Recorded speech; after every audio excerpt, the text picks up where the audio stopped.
Kumar music academy के live YouTube channel पर आपका हार्दिक अभिनंदन करता हूं। तो बच्चों, हम क्लास 12 के इकोनॉमिक्स के बारे में अध्ययन कर रहे थे और हमारा जो टॉपिक चल रहा था टॉपिक नंबर 1 यानी लेसन 5 में किस के बारे में हम अध्ययन कर रहे थे? परिचय, अर्थशास्त्र का परिचय यानी इंट्रोडक्शन ऑफ इकोनॉमिक्स, अर्थशास्त्र का परिचय।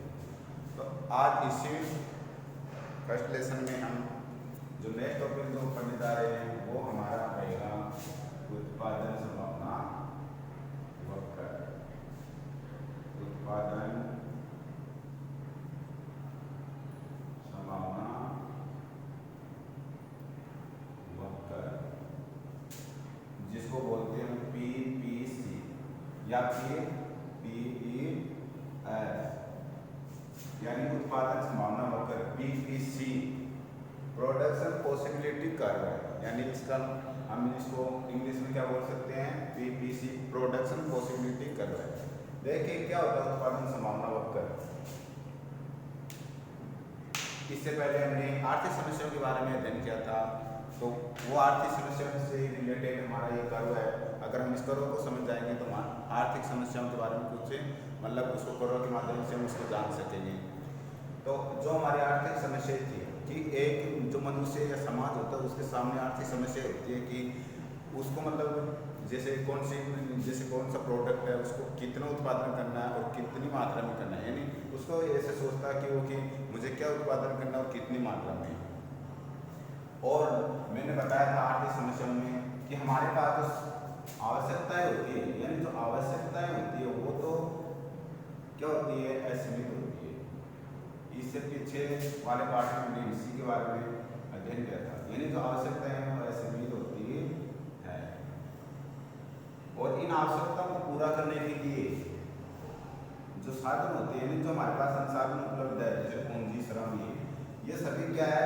सीमित होते हैं। क्या होते हैं? सीमित। तब एक समाज क्या चाहेगा कि उसको जैसे किसी वस्तु को उत्पादन करना है तो वो अपने जो साधन है, जो सीमित साधन है या साधन है उनसे वो उन्हीं साधनों से सोचता है कि उसे ज़्यादा से ज़्यादा मतलब किसी वस्तु को उसका क्या करना चाहता है वो, यानी उत्पादन करना चाहता है ताकि उससे क्या है? कम लागत पर अधिक मतलब उसे आय हो सके। इसलिए तो देखिए उत्पादन संभावना वक्र की डेफिनेशन क्या होती है।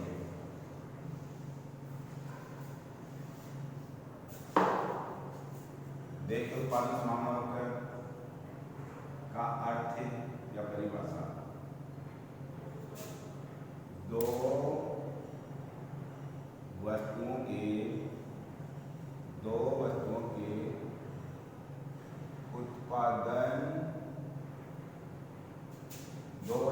उत्पादन के ऐसे संयोग,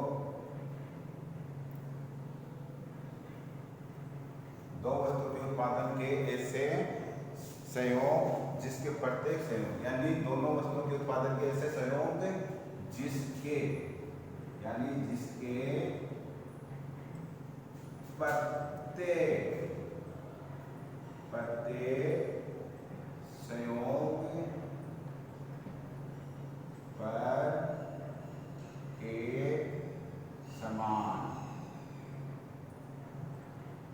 एक समान क्या हो?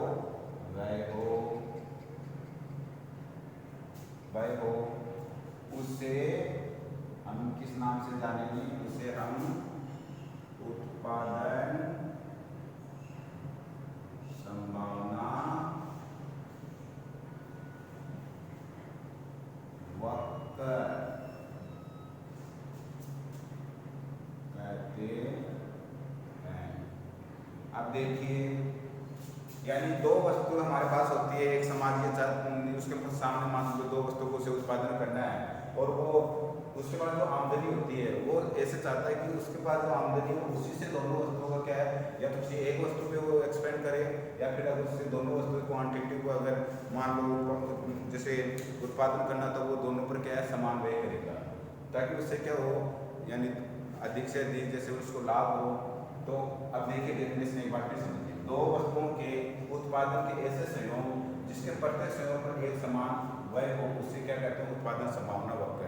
देखिए हम इसको कर्व के माध्यम से समझेंगे। इधर देखिए जैसे संयोग है हमारे पास है, संयोग है जैसे ए बी सी डी और ई, और उसके बाद में जैसे कोई एक वस्तु लेते हैं, जैसे हमने लिया गेहूं, और इधर एक वस्तु और लेते हैं, जैसे लिया हमने कपड़ा। गेहूं और कपड़ा इन दोनों का मान लो हमें उत्पादन करना है, और हमारे पास ये मान के चलना है कि एक सीमित मतलब जो आय सीमित है। जैसे मान लो हम मानते हमारे पास क्या है 10 लाख रुपए, 10 लाख रुपए है, क्योंकि उत्पादन संभावना वक्र जब बढ़ते हैं तो इसकी एक मान्यता है कि हमारे पास जो साधन है उसको हमें क्या, यानी उनमें कोई जो हम उत्पादन करेंगे तो उनमें कोई परिवर्तन नहीं होना चाहिए, और हमारे पास जो साधन है वो क्या है सीमित, यानी हमारे पास जितना हमें उतना ही लेकर चलना है, उससे ही हमें क्या करना है, उत्पादन करना है। अब देखिए दोनों वस्तुओं का हमें उत्पादन करना है, तो हम तालिका पहले तालिका बनाएंगे, उसके बाद में हम लोग इसको समझेंगे। गेहूं 1000 क्विंटल में, 1000 क्विंटल, और कपड़े का उत्पादन करना है 1000 मीटर में। जैसे मान लो हमारे पास जो राशि है, हमें क्या हमारे पास फिक्स है, मैंने भी कहा कितनी मान के चलना है, जैसे 10 लाख रुपए, तो हमें जो एक्सपेंस जो मतलब हमारे पास अमाउंट है यानी वह राशि कितनी है, मान के चलना है वो 10 लाख रुपए। ये मान लो हमारे पास इतनी क्या पूंजी है, और तो देखिए जैसे मान लो मैं अगर हम ये चाह रहे हैं कि हमारे पास ये 10 लाख रुपए है और हमें ओनली गेहूं का ही उत्पादन करना है, यानी हमें कपड़े का उत्पादन नहीं करना है, ओनली गेहूं का उत्पादन करना है, तो ये मान के चलो कि हमें जैसे इस गेहूं का अगर मान हम 10 लाख रुपये इस पर लगाते हैं, तो हमें मान लीजिए हमारे पास जैसे 15,000 क्विंटल हम क्या है गेहूं का उत्पादन कर सकते हैं। अगर पूरा जो व्यय है, जो पूरी पूंजी अगर हम गेहूं के उत्पादन में लगाएंगे, तो मान के चलना है कि 15,000 यानी जो क्विंटल है उतना क्या है हम गेहूं का उत्पादन कर रहे हैं। अगर पूरा रुपये इस पर लगाएंगे तो इस पर क्या हम कुछ नहीं लगा रहे हैं, तो इसका उत्पादन क्या हो जाएगा, जीरो, यानी हमारे पास कोई उत्पादन, क्योंकि हम जो हमारे पास पूंजी थी वो पूरी तो हमने गेहूं पर एक्सपेंड कर दी, तो हमारे पास बचेगा कुछ नहीं, तो कपड़े का उत्पादन होगा नहीं होगा, तो क्या हुआ, जीरो, मतलब कपड़े का उत्पादन जीरो। अब देखिए अब एक जैसे समाज या फिर जो उत्पादक होता है वो चाहता है कि मुझे थोड़ा क्या है कपड़े पे भी एक्सपेंड करना है और कुछ क्या है गेहूं पर, तो हम जैसे देखिए अगर हम यहाँ 14 यूनिट इसका जैसे हम मतलब प्रोडक्शन करते हैं, इसका जो उत्पादन करते हैं जैसे 14 यूनिट, अब बच गया हो तो हमारे पास जो कुछ मान लो अमाउंट रही तो वो अमाउंट हम इस पर भी एक्सपेंड कर सकते हैं, तो यहाँ हम क्या है कपड़े का उत्पादन कर सकते हैं 1000 मीटर में, और यहाँ पर गेहूं का कितना कर रहे हैं यानी 14,000 क्विंटल, 14,000 क्विंटल, क्योंकि हमने कुछ राशि जो यहाँ से बची है, देखिए हम पूरा रुपये यहाँ पर लगा रहे थे तो कितना उत्पादन कर रहे थे यानी 15,000 क्विंटल का, और जब पूरी राशि यहाँ लगा तो हमारे पास कुछ नहीं बचा, तो कपड़े का उत्पादन 0,000 मीटर में कुछ भी नहीं किया, और हम चाह रहे हैं कि हमें थोड़ा क्या है कपड़े का भी उत्पादन करना है, तो हम यहाँ से कुछ कम करेंगे, ये तो नहीं कि यहाँ पूरा लगाएंगे तो फिर इसका 15 नहीं होगा, इसका तो 0, तो हमें क्या मतलब हमारे पास वैकल्पिक यानी जो मतलब विकल्प होते हैं, वैकल्पिक यानी विकल्प होते हैं कि हमें यानी उपभोक्ता खुद ये सोचता है कि उससे जैसे दोनों वस्तुएं हैं, आगे यूटिलिटी का चैप्टर उसमें भी हम पढ़ेंगे कि वो चाहता है विवेकशील प्राणी होता है उपभोक्ता, और वो चाहता है कि वो अपनी सीमित आय से अधिक क्या करे मतलब उपभोग करे।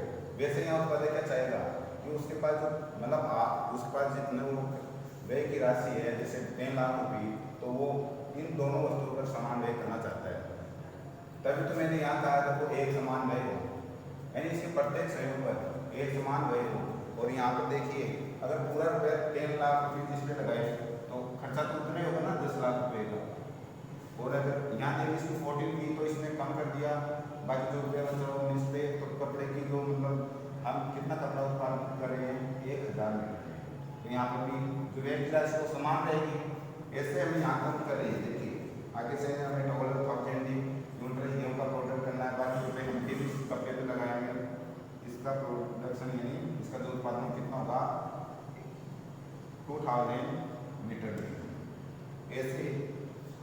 देखिए जैसे जैसे एक वस्तु को क्या है जो उत्पादन कम कर रहे हैं तो दूसरे वस्तु का उत्पादन बढ़ रहा है, नहीं बढ़ रहा है। आगे फिर देखिए ऐसे ही, तो इसके बाद हम जैसे यहाँ 9 और यहाँ 5 जैसे जैसे कम कर रहे हैं, यहाँ दूसरी वस्तु हमारे पास जो है उसका क्या है, हमें उत्पादन जो है वो बढ़ाना होगा। जैसे यहाँ 3, यहाँ 4 और यहाँ 5।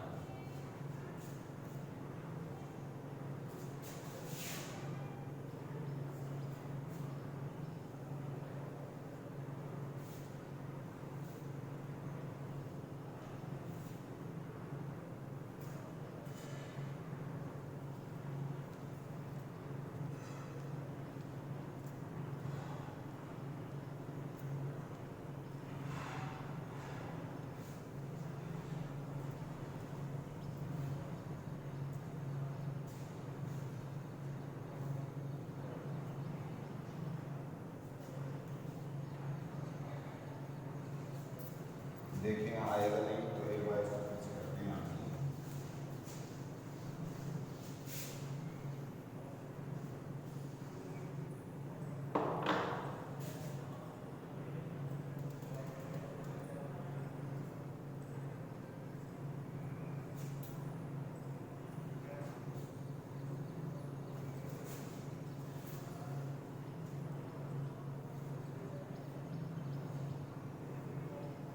देखो अभी बताया था मैंने कि हमारे पास जो व्यय की राशि है हमें इतना ही खर्च करना है, क्योंकि ये मान के चलिए कि जो समाज नियम जो प्रोडक्शन कर रहा है, जैसे जो उत्पादक है वो चाह रहा है उसके पास 10 लाख रुपये चाहिए और वो इसी रुपये को यानी जो प्रोडक्शन है इन पर क्या खर्च करना चाहता है।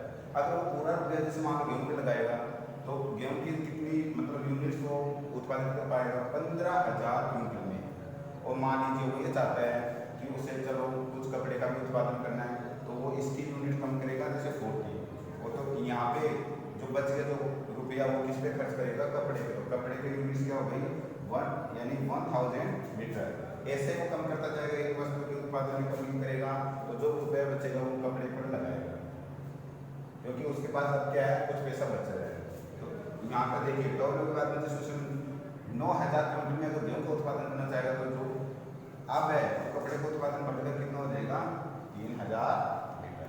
ऐसे वो यहाँ और कम करेगा तो जो रुपया बच गया फिर कपड़े पे लगाएगा, कपड़े की यूनिट क्या बढ़ती जाएगी।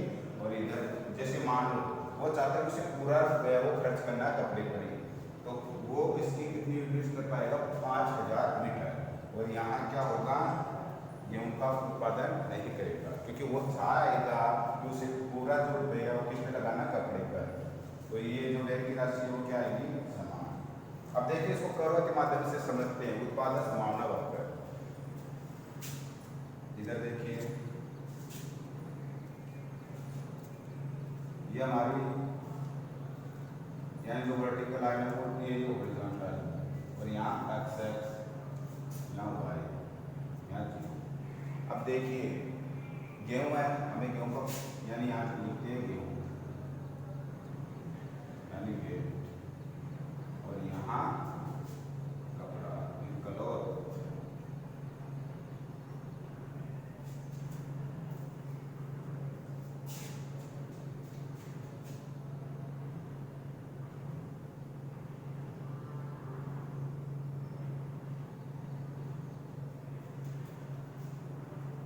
और वर्टिकल लाइन पे हम तीन यूनिट लिखेंगे गेहूं की, तो यहाँ से स्टार्ट करते हैं 2, 4, 6, 8, 10, 12, 14 और 16।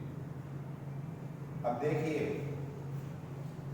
अगर हम पूरा रुपया अगर गेहूं पर लगाएंगे तो गेहूं की जो यूनिट है कितनी यानी उत्पादित कर पाएंगे 15,000 क्विंटल में।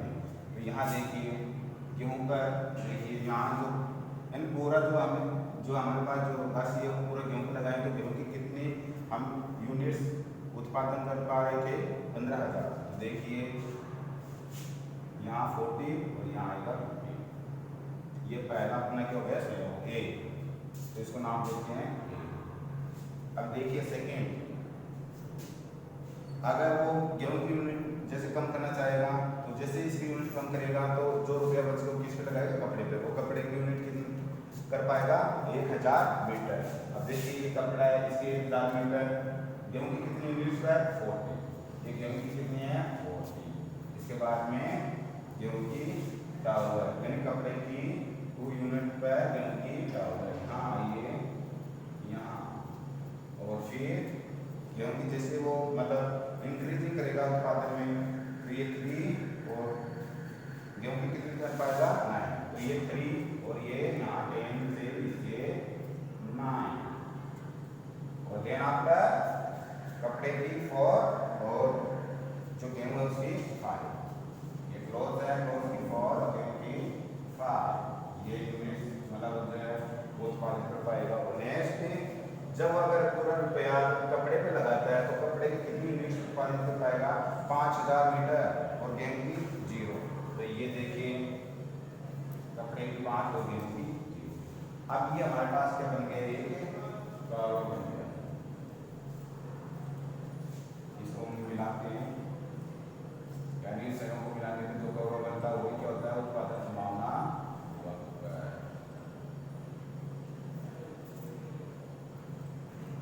इस संयोग का नाम देते हैं A B C D E और अब हमारे पास ये लाइन आ गई ए और एफ। जो ये ए एफ है इसी को हम क्या बोलते हैं, P B C, production possibility curve, उत्पादन संभावना वक्र। इसको क्या बोलते हैं, उत्पादन संभावना, उत्पादन संभावना।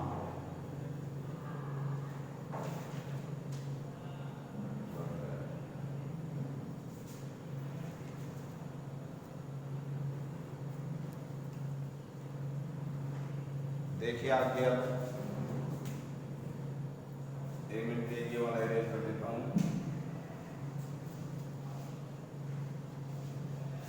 यानी उत्पादन समान होकर क्या है कि 2 वस्तुओं का यानी 2 वस्तुओं उनके उत्पादन का ऐसा संयोग जिसके प्रत्येक संयोग पर क्या समान राशि व्यय हो। देखिए प्रत्येक संयोग, ये संयोग देखिए दोनों पर राशि कितनी एक्सपेंड हो रही है, 10 लाख। और यहाँ पर देखिए अगर इसकी गेहूं की यूनिट हमने कम की है तो हमारे पास जो पैसा बचेगा वो किसको उत्पादन करने में करेंगे, कपड़ा यानी कपड़े को उत्पादन करने में खर्च करेंगे। तो यानी यहाँ पर क्या है, हमारे पास जो पैसा दोनों वस्तुओं के स्वयं पर समान खर्च किया है, तभी हमारी ये जो एफ है ये आया है। और इस एफ जो ये लाइन है इसी को क्या बोलते हैं, पीबीसी, प्रोडक्शन पॉसिबिलिटी कर्व है। अब देखिए आपको दिख रहा है ये जो कर्व है ये कैसे लग रहा है, ऐसा क्यों होता है, यानी जो ये होता है इससे बोलते हैं जो कर्व है। अगर क्वेश्चन आ जाएगी उत्पादन समान होकर यानी किस प्रकार होता है तो आपको बताना है मूल यानी मूल बिंदु के प्रति क्या होता है, नक्कोदर होता है, नक्कोदर या अवतल। उत्पादन समान होकर अपने मूल बिंदु के प्रति कैसा होता है, नक्कोदर या अवतल। यानी जो ये ऐसा होता है इस तरह उसे बोलते हैं नक्कोदर या अवतल। और अगर आगे हम पढ़ेंगे जैसे डिमांड वाला करो वो होता है ऐसे, इसे बोलते हैं उन्तोदर या उत्तोदर या फिर उत्तल।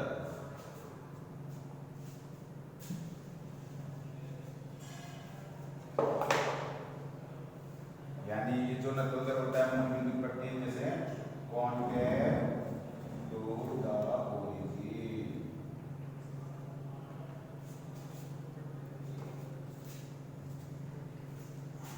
अब क्वेश्चन आ जाएगी उत्पादन संभावना वक्र अपने मूल बिंदु के प्रति नक्कोदर या फिर अवतल क्यों होता है, ये होता है बढ़ती अवसर लागत के कारण। अब अवसर लागत क्या होती है, देखिए हम अभी यहाँ पर गेहूँ और यहाँ कपड़े को उत्पादन कर रहे हैं। हमारे पास जो रुपये है हम गेहूँ पे लगाए तो गेहूँ की कितनी यूनिट, 15 और यहाँ कपड़े की 0। अब देखिए जैसे जैसे गेहूँ की यूनिट कम होती जाएगी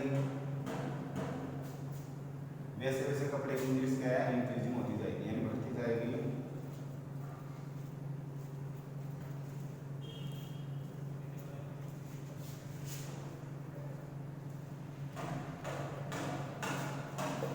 हमें पढ़ना है कि उत्पादन समान होकर वो मूल बिंदु के प्रति नक्कोदर क्यों होता है, ये होता है बढ़ती अवसर लागत के कारण। अब अवसर लागत क्या होती है, क्वेश्चन आ गया अवसर लागत क्या होती है। अवसर लागत देखिए अगर हम पूरी जो हमारे पास जो यानी जो राशि थी हमने गेहूं को लगाया तो गेहूं की हम कितनी यूनिट मतलब उत्पादन कर पा रहे थे 15,000 यूनिट में। तो यहाँ देखिए कपड़े की क्या कुछ नहीं, तो यहाँ पर आ गया 0 या फिर नहीं। अब देखिए 15 से गए कितना कम हुआ है और फिर आगे इससे आगे 3 इससे आगे 4 5 से 0 गया। ये जो हमारे ये 1 2 3 4 5 ये अवसर लागत और क्या हो रही बढ़ती हुई है, तभी अपना जो करो किस तरह हुआ है ऐसे बढ़ता हुआ, जिसे बोलते हैं कॉन्वेट टू दी ओरिजिन का मूल बिंदु के प्रति नतोदर या अवतर अवसर लागत के बढ़ने के कारण। अब देखिए अवसर लागत क्या होती है, हमें ये डेफिनेशन और समझना है। अवसर लागत वो अपॉर्चुनिटी कॉस्ट है। देखिए एक जो मान या फिर मानव जो या फिर समाज में जो मानव होता है मनुष्य वो क्या चाहता है कि उससे एक वस्तु का जैसे उत्पादन करना है, गेहूं का उत्पादन करना है। अगर गेहूं के उत्पादन में जैसे यहाँ से देखिए अगर उससे गेहूं का उत्पादन बढ़ाना है, ऐसे बढ़ाता रहेगा तो कपड़े के उत्पादन में क्या करेगा कमी। तो एक वस्तु की यानी अवसर लागत क्या होता है कि एक वस्तु की पहले इसको कर देते हैं।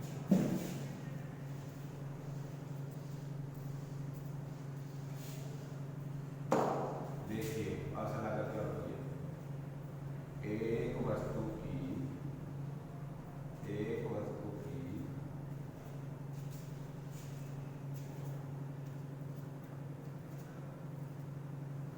उत्पादन की यानी एक वस्तु की उत्पादन की इकाई बढ़ाने पर दूसरी वस्तु की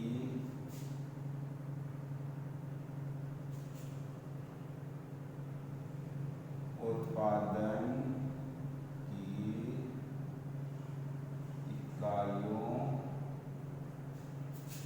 का क्या करना पड़ता है, त्याग या फिर उन्हें छोड़ना पड़ता है। अगर हम एक वस्तु की यानी उत्पादन बढ़ाएंगे यानी उत्पादन की इकाई बढ़ाएंगे तो दूसरी वस्तु की जो उत्पादन की इकाई उसमें क्या करनी पड़ेगी कमी। तो दूसरी वस्तु की उत्पादन की इकाई कमी क्या करना पड़ेगा का त्याग करना पड़ता है, त्याग करना पड़ता है। देखिए एक वस्तु के उत्पादन की इकाइयों को बढ़ाने के लिए दूसरी वस्तु के उत्पादन की इकाइयों को क्या करना है त्याग। जैसे हमने देखिए अभी मैंने बताया था टेबल में कि जैसे हम गेहूं की जैसे जो इधर गेहूं है इधर क्लोज है तो क्लोज की यूनिट पहले 0 थी क्योंकि हमने पूरा जो रुपये वो किस पे एक्सपेंड किया गेहूं को उत्पादन करने में। तो जैसे जैसे कपड़े की जैसे यूनिट्स है वो इंक्रीजिंग हो रही है, प्रोडक्शन जो इंक्रीजिंग हो रहा है 0 1 2 3, तो हमने क्या किया गेहूं की जो मतलब गेहूं का जो उत्पादन उसमें कुछ कमी की ताकि हमारे पास जो मतलब सहयोग है दोनों वस्तुओं का सहयोग क्या है समान बना रहे, जिससे क्या है हम क्या है उस पर जो हमारे पास जो व्यय की जो राशि है वो समान खर्च हो सके, क्योंकि हम ज़्यादा रुपये ला नहीं सकते, सीमित है, कार के साधन सीमित होते हैं और आवश्यकताएं असीमित, तो क्या करना पड़ता है, इसे क्या बोलते हैं हम अवसर लागत। इसी को क्या बोलते हैं, इसी को वस्तु की एक अतिरिक्त इकाई का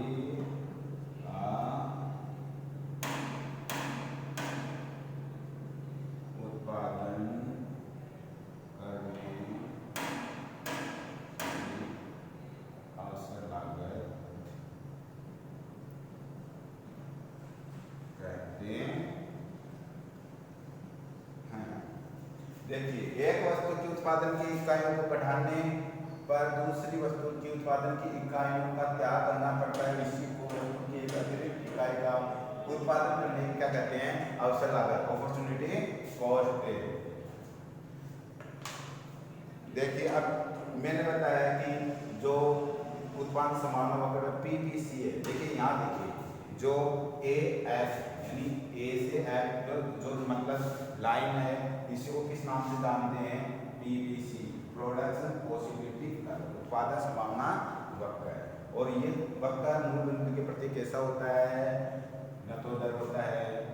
अगर क्वेश्चन आ जाए नतोदर या उत्पादन, क्वेश्चन आ जाए कि उत्पादन संभावना वक्र अपने मूल बिंदु के प्रति नतोदर या होता है, क्यों होता है, are concave to the origin, यानी अपने मूल बिंदु के प्रति नतोदर। और ये आपको लिखना है कि उत्पादन संभावना वक्र अपने मूल बिंदु के प्रति नतोदर बढ़ती हुई अवसर लागत के कारण होता है। बढ़ती हुई अवसर लागत मैंने बताया था लास्ट में कि हमारी जो अवसर लागत वो कितनी आई थी, पहले हमने पूरा गेहूं पर उत्पादन करने में करे थे तो अवसर लागत 0 थी, फिर कुछ रुपए हमने कपड़े पे लगाए तो अवसर लागत बढ़कर हुआ है।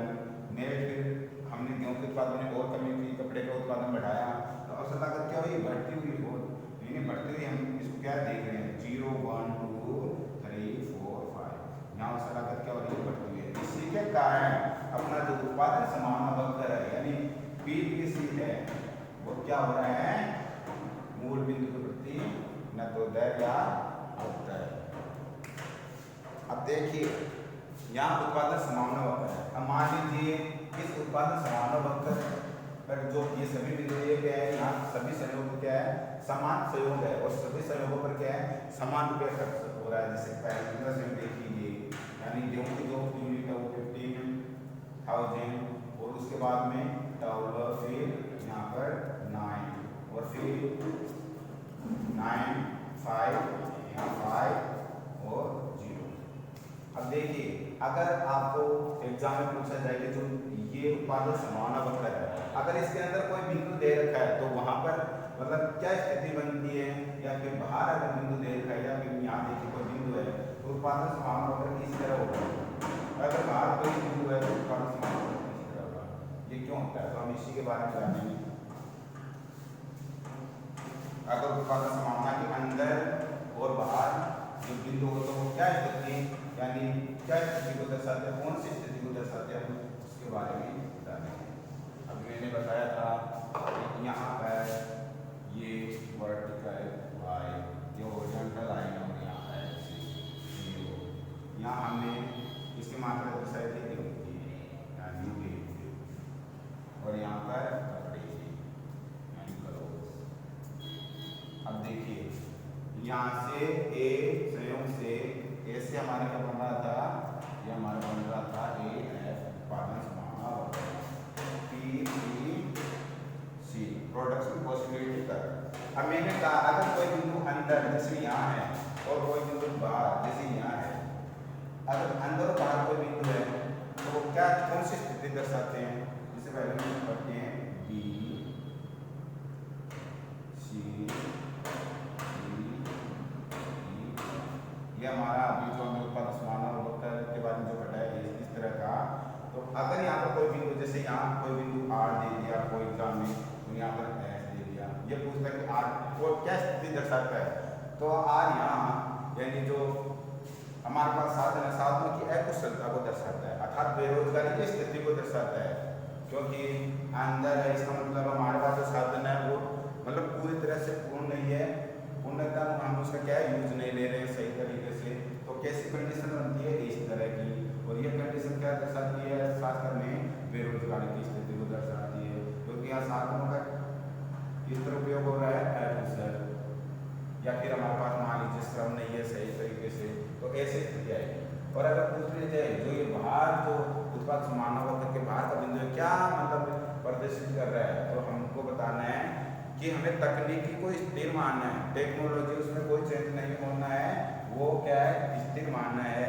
और हमारे पास जो मतलब पूंजी श्रम उसको बढ़ाना, तो उसको बढ़ाने पर कैसी स्थिति होगी, एक बाहर पॉइंट बनेगा और उसको बढ़ाने में हमारे पास जो कर्व है वो किस तरह होगा, इस तरह मान लीजिए बिंदु यहाँ है इस तरह होगा, तो क्या होगा आपको उत्पादन समान होकर यानी क्या होगा दाईं तरफ और खिसकेगा, किस तरफ खिसकेगा, दाईं तरफ। यानी श्रम और पूंजी में वृद्धि करने से या फिर प्रबंधक जो यानी जो निर्णय लेता है या प्रबंधक जो सुधार करता है उसके कारण जो उत्पादन समान पर क्या इफेक्ट पड़ता है, उत्पादन समान होकर दाईं तरफ खींच सकता है। तो बच्चों आज हमने उत्पादन संभावना